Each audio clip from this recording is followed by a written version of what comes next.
All right. Let's get fired up here.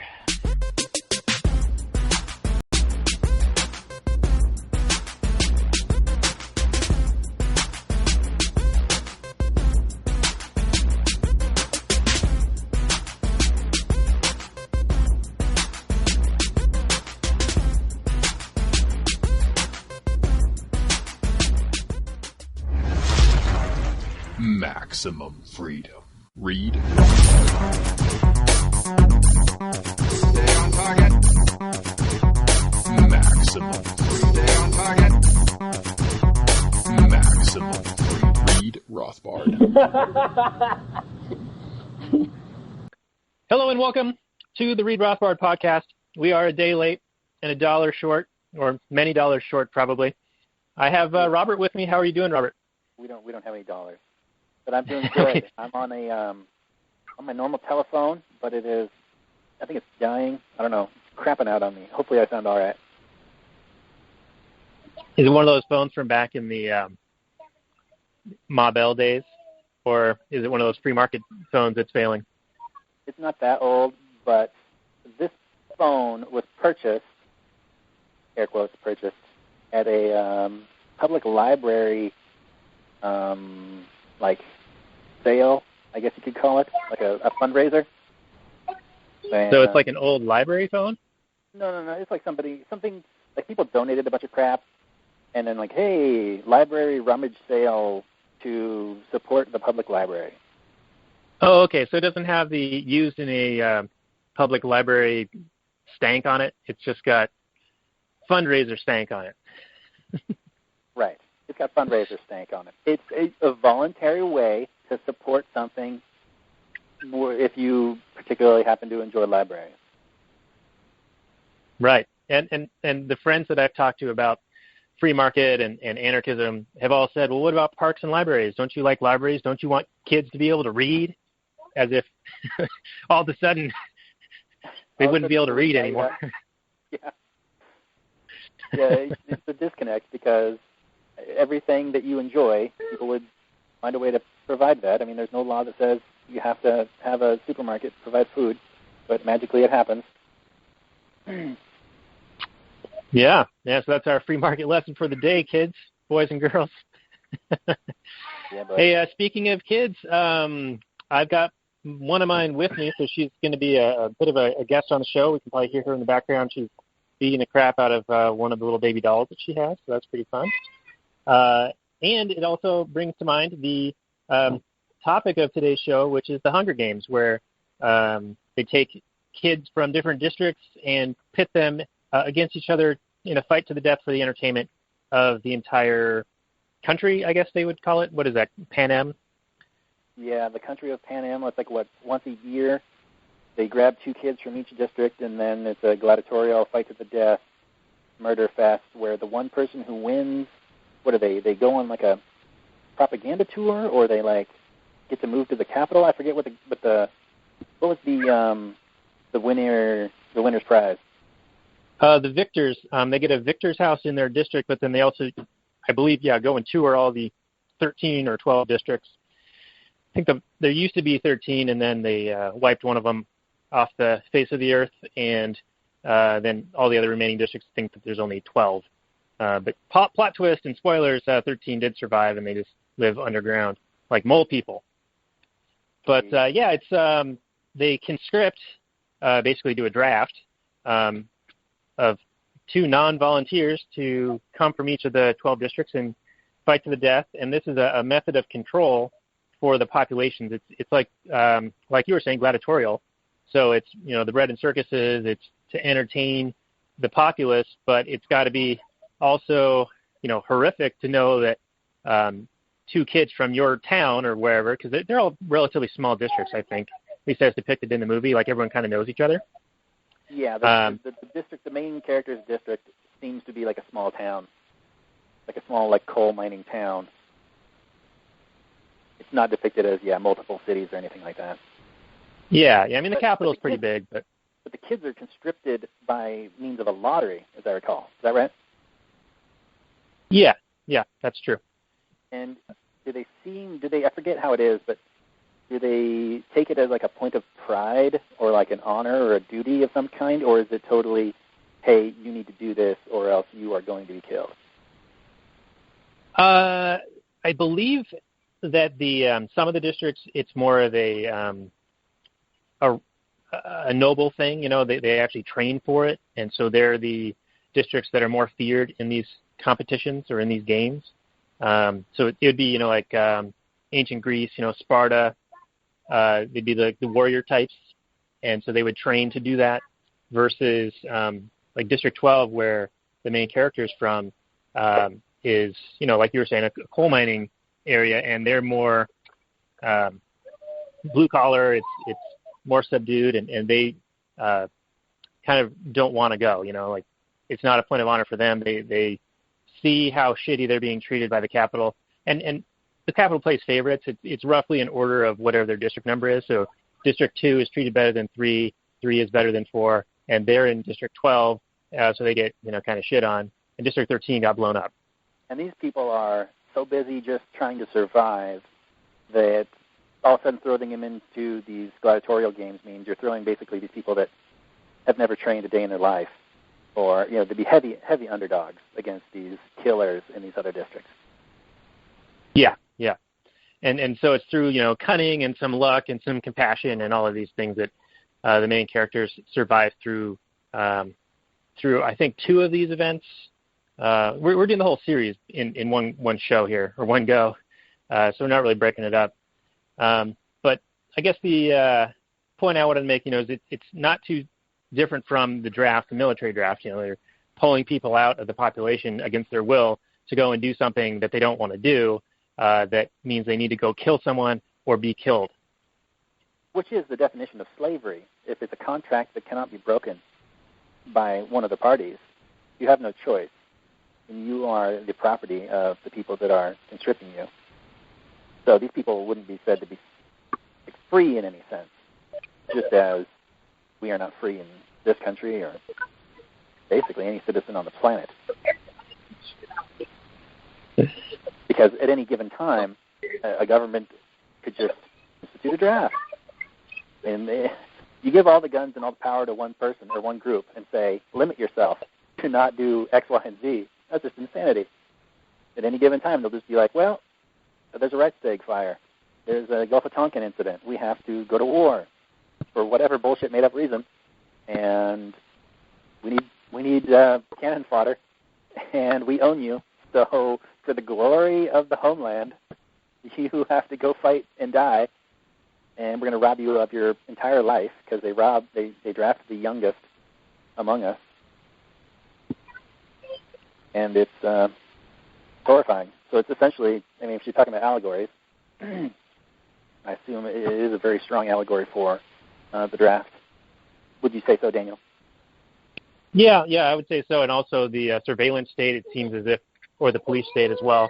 It seems as if they're always under surveillance, and everything they do is seen and known. And there's what they call peacekeepers. So it's also the Orwellian deal where, you know, whatever the name of the thing is, it's kind of its purpose is the opposite. So the peacekeepers are the actual, you know, on the ground grunt enforcers of the rules and of the oppression that is meted out by the capital. Right, and unfortunately in this story, the bad guy isn't the machine itself, is it? Or it isn't the belief in authority. It's like this snow guy. Isn't that the goal, is to kill him at the very end? Well, there is a bit of a twist at the end, and I only know this because I just recently watched the last 2 of the films. But yeah, it's the typical, you know, it's not the system itself that's bad, it's the person, or it's the bad apple. Yeah. And so, yeah, they blame Snow and a lack of democracy. And so District 13, which is where Katniss ends up after a little while and discovers that place is actually still around, they have a president there as well, and she helps lead the resistance against the capital and uniting the districts against them. And towards the end of the film, Katniss realizes that Coin is just going to be the next figurehead, you know? So you cut off one head of the snake and there's another head. And Coin's going to be no better than Snow was. And so, spoiler alert, at the very end, at the execution of Snow, she's going to shoot an arrow at him, and then Coin is actually up on this podium or this pedestal behind him, and she raises it up a little bit higher and shoots her instead, President Coin. And then the crowd kills Snow. But the thing that... Say that again? So she shoots this Coin person? Yeah. And then the crowd kills Snow. And so these two presidents are killed. And then that's it? It's over? Well, then they promise to hold free elections. And the leading candidate is one of the military commanders who is featured in the movie. And they say that person's likely to win because they've been the voice of reason and whatnot. But, it reminds me of the Road to Serfdom, the rise to power. Like, you get this populist to come in and overtake someone who's seen as failing or being too authoritarian. And then if that fails, then you get a military person. So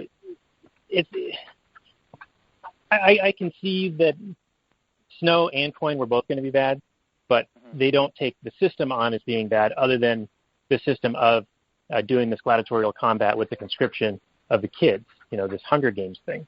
Like, so the Hunger Games is abolished, and they see that as an evil, but they don't recognize democracy as an evil. Yeah, they mention many times that they want to instill a democracy so that everyone has a choice and everyone has an individual freedom, which is weird because it's totally contradictory. Those two concepts, they don't go together. Right. Like, how is my 1/1,000,000th of a vote or whatever me exercising my freedom? If anything, it's 1/1,000,000th of me exercising my freedom, or whatever the numbers actually are. Right. So, how does the book end? I mean, does it end like kind of ambiguously? They don't know who's going to be elected. It actually ends with, we assume the election happening and this military person getting into power, and then society being just and moral and everything's right in the world, and then it goes into the future a bit, and Katniss is with that PETA guy. They've now live in District 12 again, and they've had some kids, and she's talking to her infant, her second kid, is like, oh, I had nightmares, and someday I'll tell you why I have nightmares.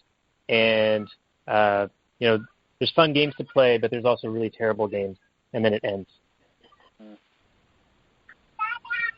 So, like I said, you weren't missing much by not watching the last one. So takeaway, I mean, I remember that's in the book.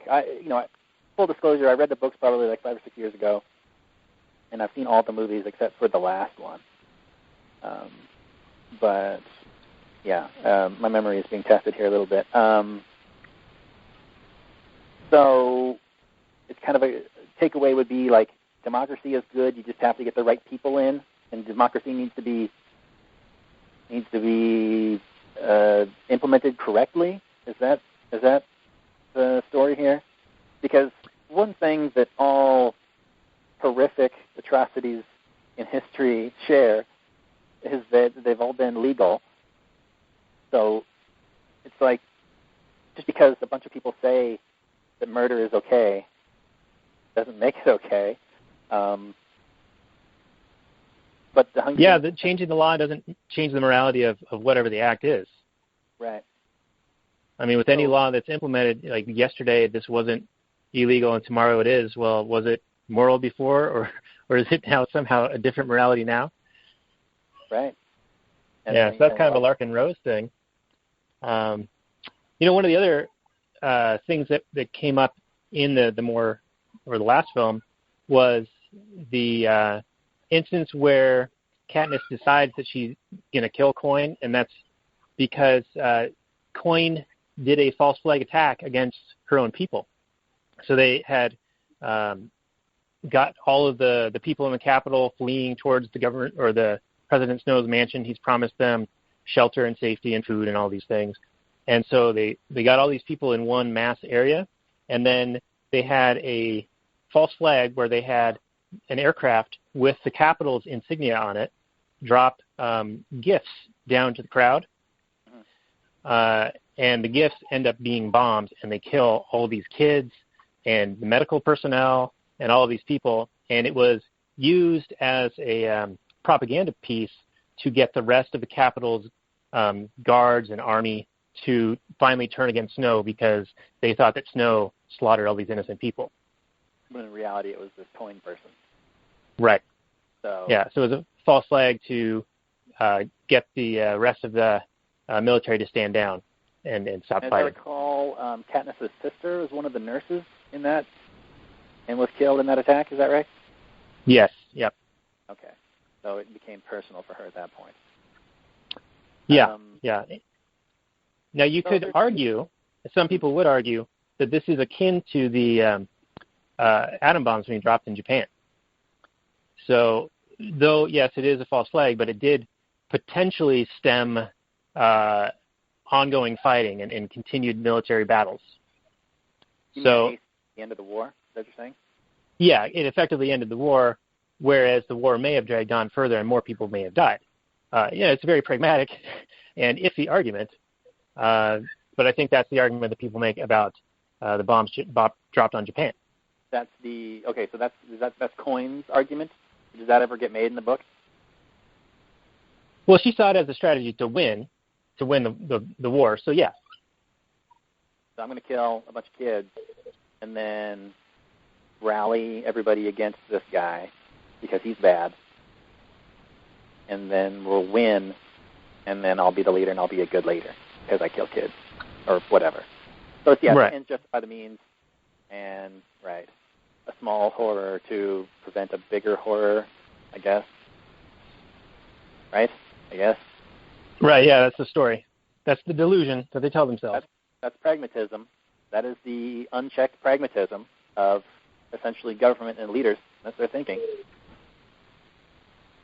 You can justify any horror with essentially unchecked pragmatism.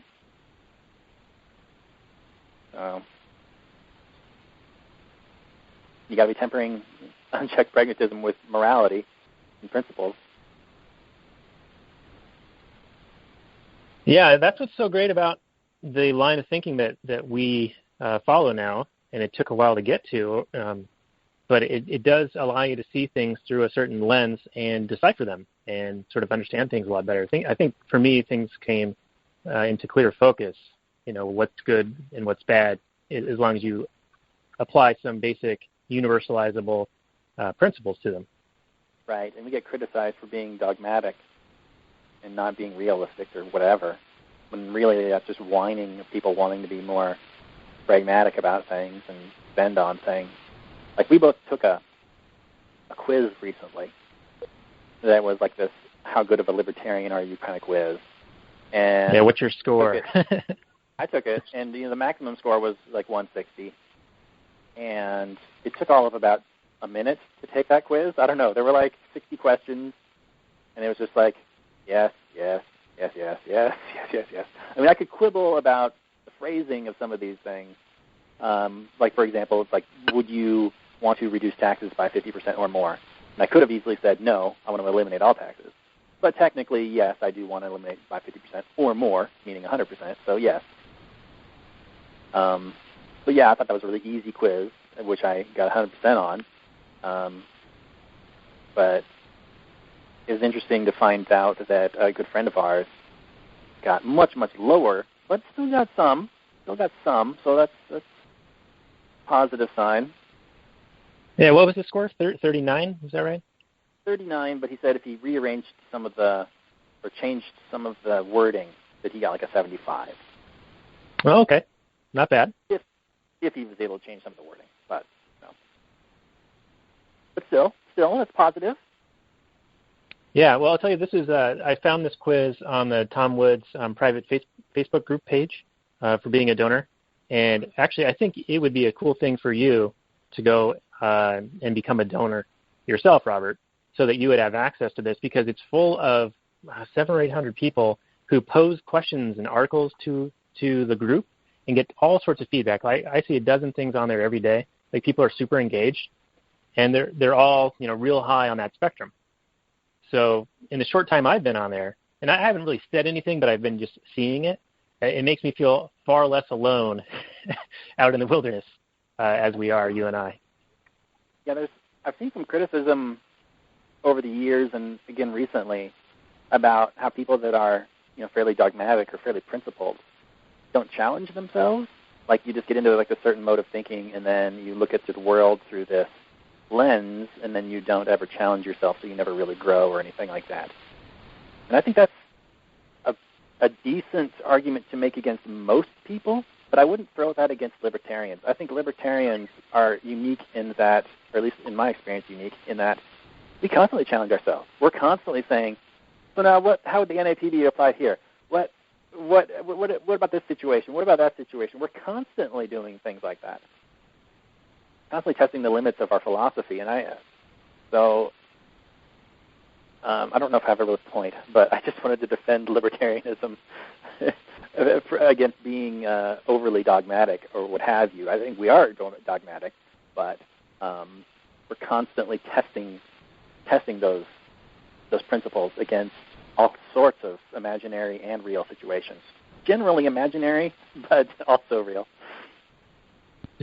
Yeah, I wholeheartedly agree, and this could turn into a longer episode just like that, because I have a lot that I would like to say. But I could leave it at I agree, but I'll just fuck it. Let's go. Let's do this a little bit. You can stop it up how you want. Yeah, so being dogmatic simply means that you have principles that you hold dear and you hold yourself to.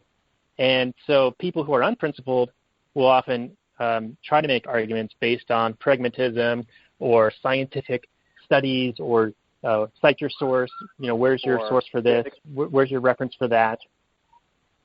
And that's just, a pissing match between who can get the most sources or the most reputable sources or whatever, when the morality and the philosophy behind any action is not really up for, scientific measurement, or some article was written in this magazine or this newspaper, and therefore, this is some evidence or whatever. Am I making any sense? Like, people's mode of argumentation these days is cite your source. Oh, okay, you've got these sources, I've got those sources. We're still at a stalemate. Right. And like we've said in the past, two pragmatists arguing back and forth will forever be arguing back and forth, because it's always, well, my sources and my data support my argument in this way, and I think it's best. And the other guy will be doing the exact same thing on the other side. And never the twain shall meet. Yeah, exactly. And then the other thing about challenging ourselves, I think that libertarians did challenge themselves, and that's how they got to become libertarians. Like, they saw that the normal mode of looking at the world wasn't right, and so they had to come to discover a method by which you can view things that is more correct. I think that we have found a truth in the non-aggression principle and many of the tenets of Austrian economics, and then you just apply those throughout, and then you gain a better understanding of things.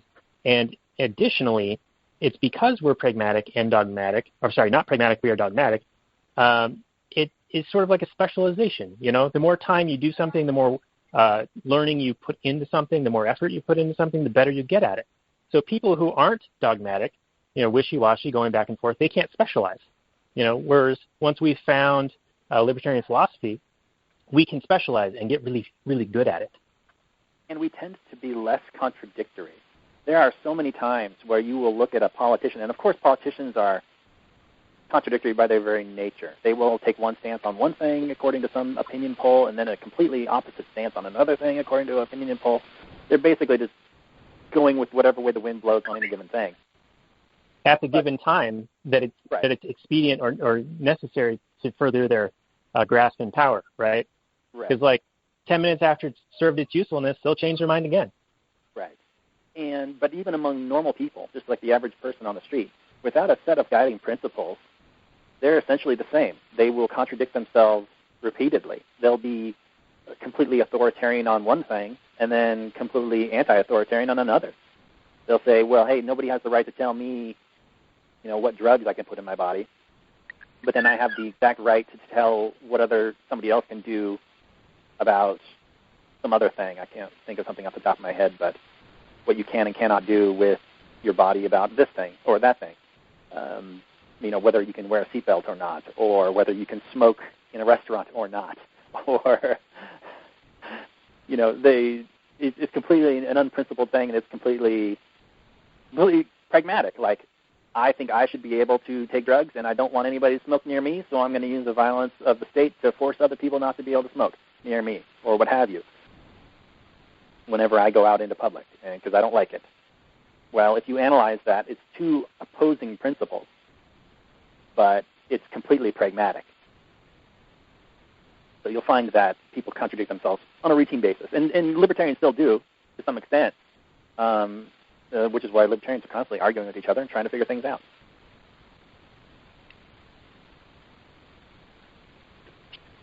Indeed, yeah. I do recall the smoking in inside ban in Washington State. It came about 10 years ago, and I will admit that I prefer being in a smoke-free environment, and so there has been some benefits to that for me personally, but I don't agree with the method in which it's imposed. You know, it's fines and laws and enforcement when they could have just left it to the free market to, okay, you want to have a smoking restaurant? Fine, you've got one. But that's a competitive disadvantage compared to this other restaurant for people who don't want to be around smoke, and vice versa. You know, if you want to be able to smoke, go to this restaurant. It's like different strokes for different folks. That's what the free market is. Yeah. But when the government gets involved, it's the same fucking stroke for everybody. Yeah, whether you want it or not. And it doesn't allow, like you said, it doesn't allow for restaurant owners to appeal to different parts of the market.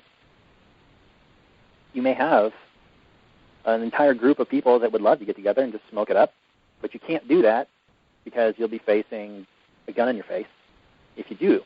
And that just, it allows for less differentiation in the market, and it allows for less customer satisfaction.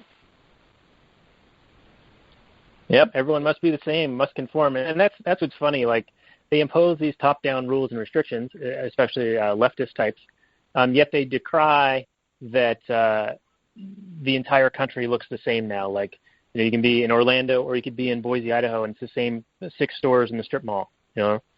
Mm-hmm. And it's a result of this way of thinking, you know. Like, they'll blame the free market on that. Right.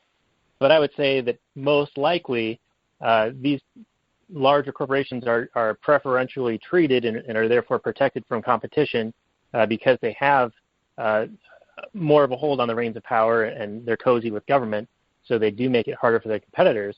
And so that's why you'll see the same 6 or 8 stores in every strip mall across the country.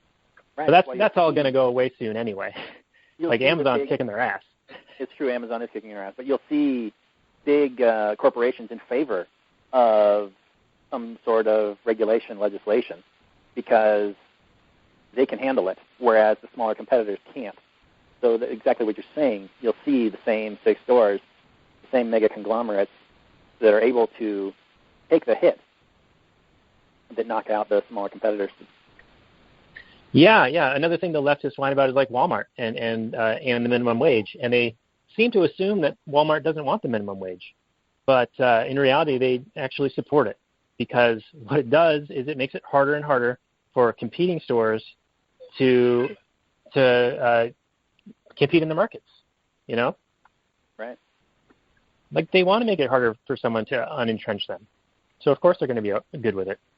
Right, and they won't come out and say that. They'll say that they're for the minimum wage because they call it like a living fair wage or whatever, and they'll virtue signal in their commercials about how much they care and what have you, when in reality it is, an anti-competitive measure. Yeah, absolutely.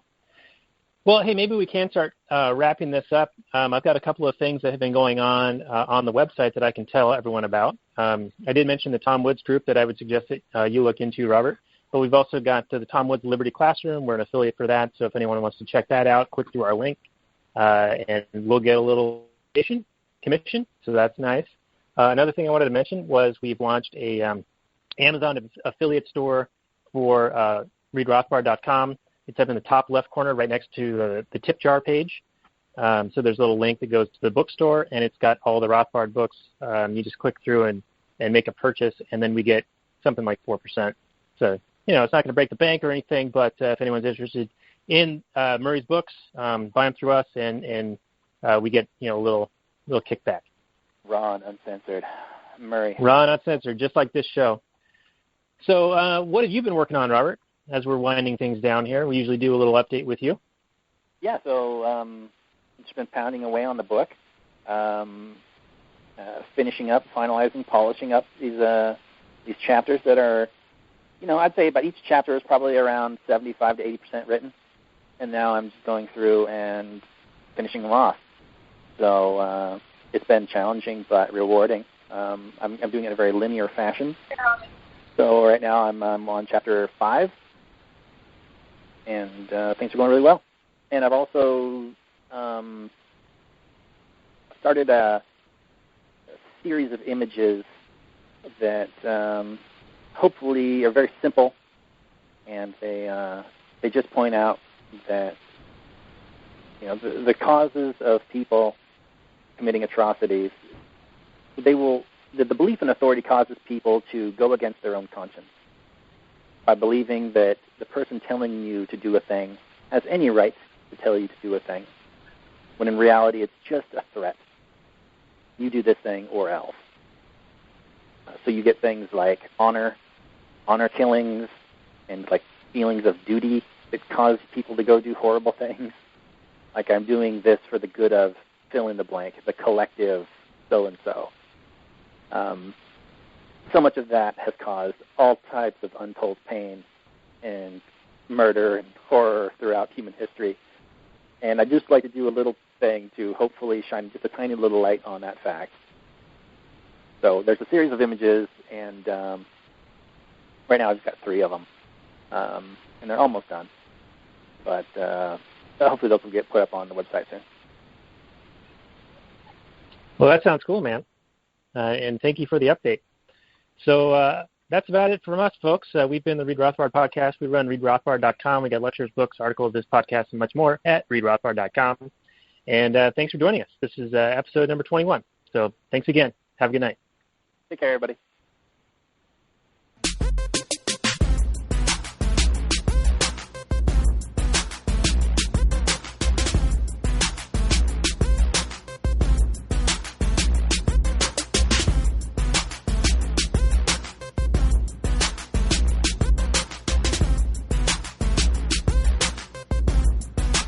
The Chipmunks.